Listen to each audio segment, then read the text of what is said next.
Kindling has launched an all-new spring menu capturing the flavors of the season with special highlights and produce like spring peas. Yeah, chef and partner Jonathan Sawyer joins us now to share a taste. He's making us a spring pea burrata. Welcome. Thanks so much for being here. Thank you so much for having me. Glad to be here. Well, I never thought of a pea burrata before. I think that's a great point, right? When you think about burrata, you automatically, or mozzarella, you automatically assume like tomato caprese, right? Basil, balsamico, olive oil. And that is, very true when you think about the Amalfi Coast, but when you think about like the Roman coast, the Roman cities or the northern side that maybe has temperature closer to what we have here, peas and cheese are really meant to go together. When you talk about spring peas and a combination like this where it's soft, sort of neutral flavored burrata, right? Hand pulled, that's what you love about this, right? You can see the little crease where the mozzarella maker sort of pinched it and then captured all of that beautiful lactic love inside of it. But the freshness of the peas goes naturally with it.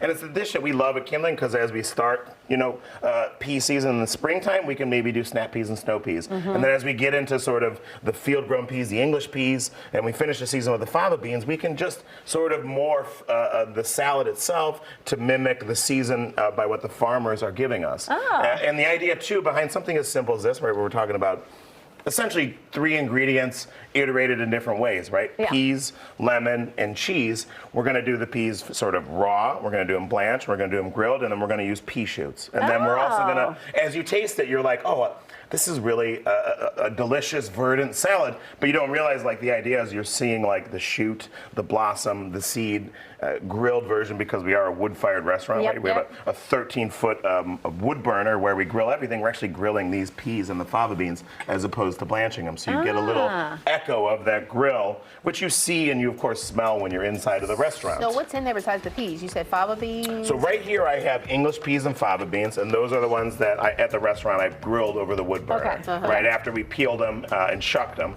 Over here I have some snap peas that are just blanched in salted boiling water. We love their real sweet, and I love that you can eat, they're so cute. They look great. They're the cutest darn little things.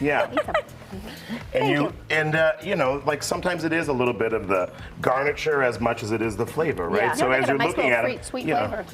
And you can eat the, you can eat the whole thing, exactly, just like that. It's not like edamame where you got to sort of peel it out, but you can do that with English peas. So fresh. But then again, the idea is like we're using preserved lemon, we're using fresh lemon, and we're using pickled lemon peel. So you're going to get a couple different iterations of that. And the dressing is just those different lemon iterations and extra virgin olive oil. Talk about using every part of the plant, right? Yeah. And you know what? It's a subtlety like that we love about, being chefs and being in a restaurant. Some people are just like, oh, this is a great salad. Other people are like, why? I don't understand if I've ever tasted peas like this before. No, and the idea is there's just that little textural difference and that combination of different sort of iterations of the peas are really what is going to make this salad special. And you got a few little shallots in there as well? A couple of Brunoise shallots. And then we're just going to sort of garnish our burrata with all of this, and the idea is that we'll serve it with some crunchy bread. I'm going to put a little more Maldon salt over top. I'm going to do some more of these peas because, it's almost like equal part condiment and buffalo milk mozzarella that make this so special. Oh, it looks pretty too. It does. Right? Nice and fresh. Yeah. And listen, you eat with your eyes first, and this is as verdant as it gets, as green as it gets. Oh, wow. So is this on the new spring menu? Is it started already? Yeah, this is been on the menu for about 3 weeks. Okay, got it. And the bread you made fresh? This is baked by our bakery, West Town Bakery. Yeah, so we get this every day. We slice it. I think maybe you would make kind of anticipate seeing like something a little harder, like a baguette or something, but because of the grilling process and where you sear the outside of it, I like the textural difference between the soft burrata and the herbiness of that focaccia. But bread at the end of the day, like a lot of these things, it's just whatever you enjoy is what it is. If you like Texas toast, that's great here. You know what I mean? You like a crunchy baguette, it's also great here. But, bread and peas and cheese, that's the lunch. Yeah, that sounds delicious. I'm going to pass this over to y'all. Could you tell us about a new cooking show competition that you're a part of now? Yeah, so I'm on Food Network's currently most popular show on the network. It's called 24 and 24. And last year was the #1 rated show on Food Network in the history of freshman shows. And the idea is that they put 24 chefs in a kitchen, and 24 hours later, only one of them is happy because they left the winner. Crazy. And, this not being my first show, but this is the first show of its kind where no matter what happens, you cut yourself, someone did, clock doesn't stop. You gotta go to the bathroom, gotta take your medicine, the clock does not stop for 24 hours straight. And immediately within the first 3 hours, half of the people are eliminated. Yeah, and I'm thinking knives, fire, tired chef, these are not good things to have together, but I bet you make for great TV. Isn't that the truth, right? Yeah.